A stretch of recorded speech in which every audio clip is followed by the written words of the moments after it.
এসে 108 বাড়ি গোপাল বাড়ি এসেছি। আমার মনোবাসনা পূর্ণ হয়েছে। আমি এখানে শ্যামের কাছে বলে গেছিলাম যে আমার মেয়ে সন্তান হচ্ছিল না, হয়েছে। বাবা আমার সে আশা পূর্ণ করেছে। আমি এখানে পুজো দিতে এসেছি যাতে সবাই এই শ্যামের কাছে এসে সবার মনোবাসনা জানিয়ে গিয়ে পুজো দিতে পারে, তাদেরও মনোবাসনা পূর্ণ হবে। তারা যাতে মনের থেকে ডেকে তারা যদি বলে যে শ্যাম আমাকে আমার মনোবাসনা পূর্ণ করুক, আর শ্যাম ঠিক পূর্ণ করে দেবে। সবার মঙ্গল হোক, সবার ভালো হোক।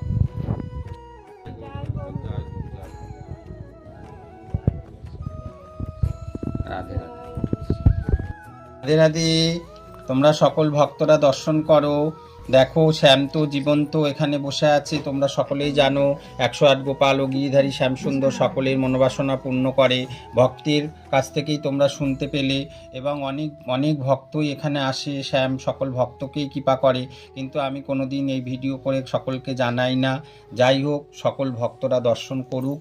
শ্যাম জীবন্ত এখানে যে বসে আছে তার লীলা আস্বাদন করো সকলেই।